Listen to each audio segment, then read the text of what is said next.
పరిశ్రమల నిర్వహణపై ముఖ్యమంత్రి రేవంత్ రెడ్డి ఇవాళ సమీక్ష నిర్వహించనున్నారు. పాశమైలారం ఘటన నేపథ్యంలో అధికారులతో సమీక్ష నిర్వహించనున్నారు. సమావేశం సీఎం పాశమైలారం ఘటనపై కమిటీ ఇచ్చిన నివేదికలోని అంశాలపై అధికారులతో చర్చించనున్నారు. ఈరోజు అనంతపురం జిల్లాలో మంత్రి పయ్యావుల కేశవ్ పర్యటించనున్నారు. భైరవాణి తిప్ప ప్రాజెక్టు పనుల్ని మళ్లీ ప్రారంభిస్తారు. సుపరిపాలనలో తొలి అడుగు కార్యక్రమంలో భాగంగా ఉరవకొండ నియోజకవర్గంలోని కూడేరు మండలం జయపురం గ్రామంలో పర్యటించారు మంత్రి పయ్యావుల. P4 లోగోను ఖరారు చేశారు సీఎం చంద్రబాబు. ప్రజల్లో మంచి పేరు తెచ్చుకోవడానికి P4 మంచి వేదిక అన్నారు. P4 అమలులో బాపట్ల జిల్లా టాప్ లో ఉందన్నారు చంద్రబాబు. వివిధ స్థాయిల్లో 2 కమిటీలు 2 చాప్టర్లు ఉంటాయన్నారు ముఖ్యమంత్రి. ఏపీలో ఆర్టీసీ ఉద్యోగుల ఆందోళన కొనసాగనుంది. పీఆర్సీ, డిఏ బకాయిలు చెల్లించాలని నిరసనలు చేపట్టారు ఉద్యోగులు. 129 డిపోలు, జోనల్ వర్క్షాప్ల ఎదుట ధర్నాలు చేయనున్నారు.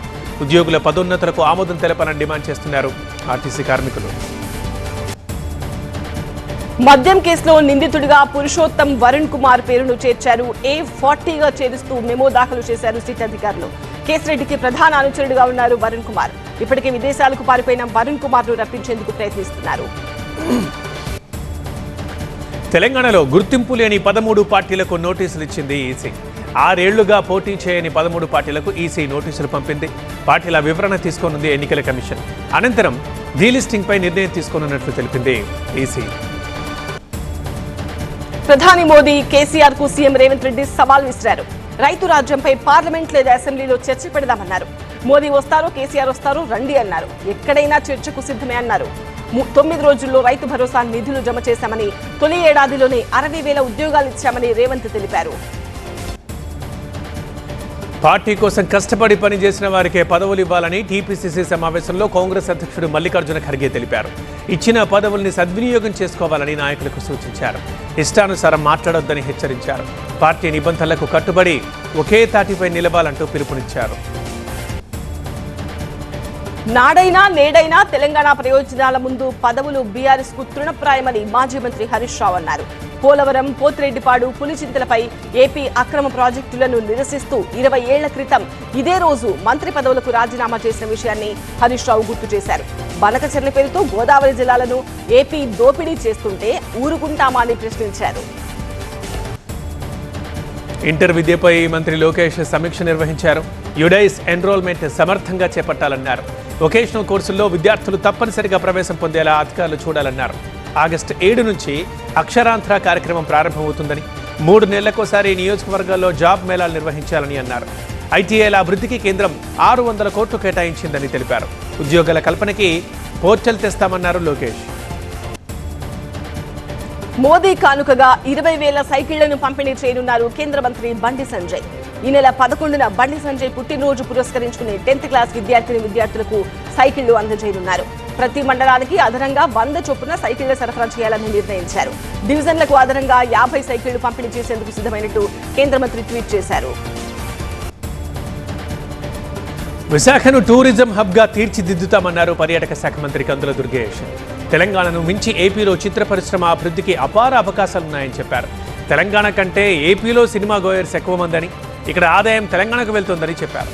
తెలంగాణకు ధీటుగా ఒక అడుగు ముందుకేసి సినీ పరిశ్రమకు అభివృద్ధికి అవకాశాలు కల్పిస్తామని స్పష్టం చేశారు. ఈ ప్రాంతంలో పర్యాటక, సాంస్కృతిక, సినిమా రంగాల్ని ప్రోత్సహించేందుకు కృషి చేస్తానన్నారు మంత్రి. విజయనగరం జిల్లాలో నెలకొన్న జిందాల్ భూముల వివాదంపై క్లారిటీ ఇచ్చారు మంత్రి కొండపల్లి శ్రీనివాస్. జిందాల్ భూముల్లో ఎంఎస్ఎంఈ పార్క్ ఏర్పాటుపై ప్రభుత్వంలో ఎలాంటి చర్చ లేదన్నారు. ఎంఎస్ఎంఈ పార్క్ ప్రతిపాదన కూడా లేదని స్పష్టం చేశారు. పార్క్ ప్రతిపాదన లేనప్పుడు తాటిపూడి నీరిచ్చే ప్రస్తావన ఎందుకు వస్తుందని ప్రశ్నించారు. లేనిపోని చర్చ తీసుకొచ్చి రైతుల్లో భయాందోళనలు సృష్టిస్తున్నారన్నారు. గత ప్రభుత్వం ఇచ్చిన జీవో తెరపైకి తెచ్చి రైతాంగాన్ని ఆందోళనకు గురి చేస్తున్నారని తెలిపారు. జయశంకర్ భూపాలపల్లి జిల్లా కాటారంలో పోలీసులు కార్డన్ సెర్చ్ నిర్వహించారు. ఇంటింటికి తిరుగుతూ తనిఖీ చేశారు. అనుమానితులపై ఆరా తీశారు. ఎలాంటి పత్రాలు లేని 72 ద్విచక్ర వాహనాలను సీజ్ చేసి పోలీస్ స్టేషన్ కు తరలించారు. అనుమానితులు కనిపిస్తే తమకు సమాచారం ఇవ్వాలని సూచించారు పోలీసులు. సీప్లేన్ ఏర్పాటు కోసం సీలేరు గుంటవాడ రిజర్వాయర్ ని పరిశీలించారు జీకే విధి తహసీల్దార్ రామకృష్ణ. సీలేరు జెన్కో అధికారులు టూరిజం డెవలప్మెంట్లో సీప్లేన్ వ్యవస్థను ఏర్పాటు చేసిందన్నారు అధికారులు. అల్లూరి సీతారామరాజు జిల్లాలో లంబసింగి, జోలావుట్, సీలేరు, కైలాసగిరి లింకప్ చేస్తూ సీప్లేన్ వ్యవస్థని ఏర్పాటు చేస్తామన్నారు. లంబసింగి పేరుతో సీలేరులో త్వరలో సీప్లేన్ ఏర్పాటుకి డిపిఆర్ రెడీ అవుతోందని చెప్పారు. మహబూబ్ నగర్ జిల్లా కేంద్రంలోని బోయపల్లి గేట్ సమీపంలో గూడ్స్ రైలు పట్టాలు తప్పింది. చివరి బోగి పట్టాలు తప్పినట్లు గుర్తించారు. రామగుండం నుంచి తమిళనాడు వెళ్తోంది రైలు. ఈ దారిలో పలు రైళ్ల రాకపోకలకు అంతరాయం ఏర్పడింది. మహబూబ్ నగర్కు సమీప స్టేషన్లలో నిలిచిపోయాయి పలు ప్యాసింజర్ ట్రైన్లు. మహబూబాబాద్ జిల్లాలో చోరీ కోసం వచ్చి అడ్డంగా దొరికిపోయాడో దొంగ. బుక్క బజార్లో జరిగింది ఘటన. ఓ ఇంట్లోకి ప్రవేశించి బీరువా తెరిచి చోరీకి యత్నించాడు.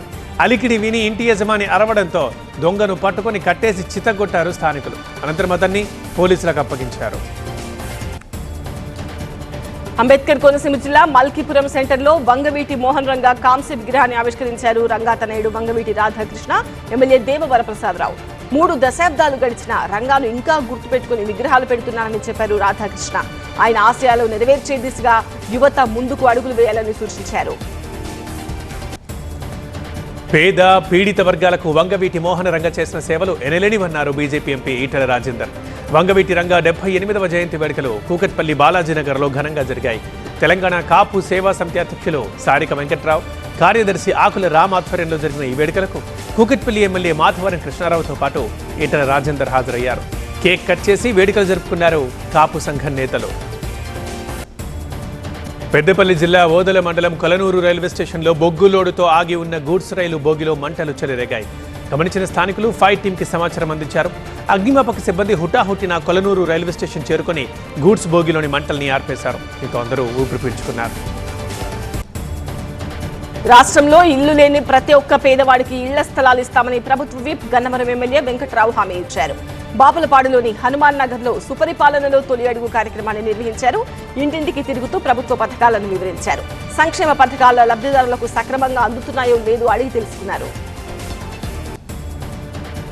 ఈ నెల 2న బకింగ్హామ్ కెనాల్లో బాలికను విసిరిన ఘటనలో ముద్దాయిని అరెస్ట్ చేశారు పోలీసులు. 5 టీమ్స్తో కలిసి ప్రత్యేక బృందాలతో బాలిక ఆచూకీ గుర్తించారు. 24 గంటల్లోనే కేసును ఛేదించారు పోలీసులు. సీసీటీవీ వీడియోతో బాలిక ఆచూకీ విషయం వెలుగులోకి వచ్చింది. నిందితుడు బాలిక తాత మాధవరావుని అదుపులోకి తీసుకున్నారు పోలీసులు. బాలికను పోషించలేక కాల్వలోకి నెట్టేశాడట మాధవరావు. ఆన్లైన్లో శ్రీశైలం మల్లన్న ఉచిత స్పర్శ దర్శనం టోకెన్లు అందుబాటులోకి వచ్చాయి.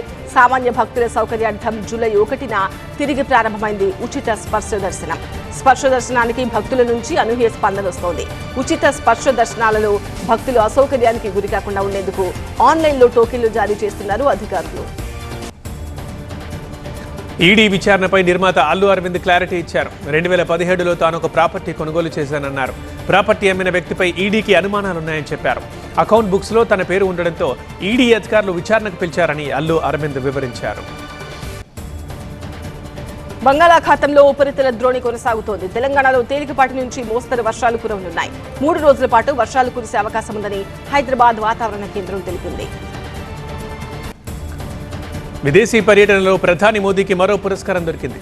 ట్రినిడాడ్ అత్యున్నత జాతీయ పురస్కారం the order of the republic of Trinidad and Tobago అందుకున్నారు ప్రధాని.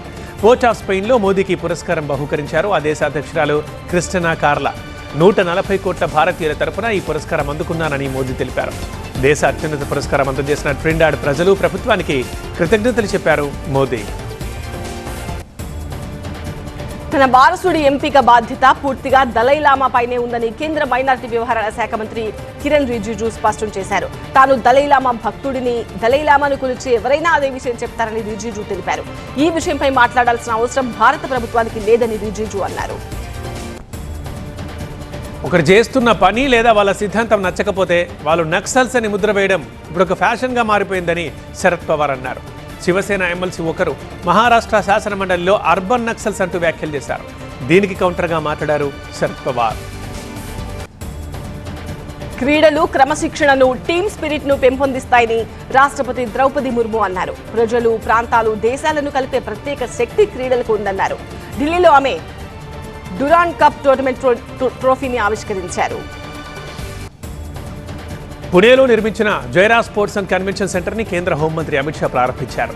ఈ కేంద్రం కోసం గుజరాత్ సీఎంగా మోదీ ఉన్నప్పుడు 5 కోట్ల రూపాయలు మంజూరు చేశారని అమిత్ షా గుర్తు చేశారు. తాను చిన్నతనంలో పుణేలో గడిపానని తెలిపారు. మరాఠీ భాషను అభిమానించడంలో తప్పులేదు, కానీ భాష పేరుతో రౌడీయిజం చేస్తే సహించే ప్రసక్తే లేదని మహారాష్ట్ర సీఎం దేవేంద్ర ఫడ్నవీస్ స్పష్టం చేశారు. దాడులకు పాల్పడ్డ వారిపై ఇప్పటికే పోలీసులు కేసు నమోదు చేశారని తెలిపారు. అమర్నాథ్లో మంచులింగాన్ని దర్శించుకున్న భక్తులు తిరిగి స్వస్థలాలకు బయలుదేరారు. వారి రాకను పురస్కరించుకుని మార్గంలో కట్టుదిట్టమైన భద్రతా ఏర్పాట్లు చేశారు. మొన్న ఈ యాత్ర మొదలైంది. ఉధంపూర్ మీదుగా భక్తులు తిరిగి వచ్చారు. Bengal Darjeeling iconic toy train 144వ పుట్టినరోజు జరుపుకుంది. ఈ సందర్భంగా డార్జిలింగ్ హిమాలయన్ రైల్వే విద్యార్థులకు డ్రాయింగ్ పోటీలు నిర్వహించింది. జూలై 4, 1881న ఈ రైలు సిలిగుడి నుంచి డార్జిలింగ్ కు మొదటిసారి ప్రయాణం చేసింది. క్యారెక్టర్ సెలక్షన్లో కొన్ని స్ట్రిక్ట్ రూల్స్ ఫాలో అవుతున్నట్లుగా చెప్పారు స్టార్ హీరోయిన్ రష్మిక మందన్న. ఎట్టి పరిస్థితుల్లో తెర మీద సిగరెట్ తాగే పాత్రలో మాత్రం తాను నటించానని తేల్చి చెప్పారు. అవసరమైతే ఆ సినిమా అయినా వదులుకుంటాను, కానీ అలాంటి క్యారెక్టర్కి మాత్రం ఓకే చెప్పను అని అన్నారు. ప్రస్తుతం తెలుగుతో పాటు తమిళ, హిందీ భాషల్లో వరుస సినిమాలతో బిజీగా ఉన్నారు ఈ బ్యూటీ. ఇంగ్లాండ్తో జరుగుతున్న రెండో టెస్టులో భారత్ భారీ ఆధిక్యం దిశగా సాగుతోంది. ఆట మూడో రోజు ఇంగ్లాండ్ని తొలి ఇన్నింగ్స్లో 407 పరుగులకు ఆల్అౌట్ చేసిన గిల్సేన 180 పరుగుల భారీ ఆధిక్యాన్ని సాధించింది. అనంతరం రెండో ఇన్నింగ్స్లో బ్యాటింగ్కి వచ్చిన టీమిండియా ఆట ముగిసే సమయానికి 1 వికెట్ నష్టపోయి 64 పరుగులు చేసింది. దీంతో గిల్సేన ఆధిక్యం 244కి చేరింది. ఫస్ట్ ఇన్నింగ్స్లో ఇంగ్లాండ్ బ్యాటర్లు జేమీ స్మిత్, హ్యారీ బ్రూక్లు భారీ సెంచరీలతో ఆకట్టుకున్నారు. భారత బౌలర్లలో మహమ్మద్ సిరాజ్ 6 వికెట్లతో విజృంభించగా ఆకాష్ దీప్ 4 వికెట్లు పడగొట్టాడు.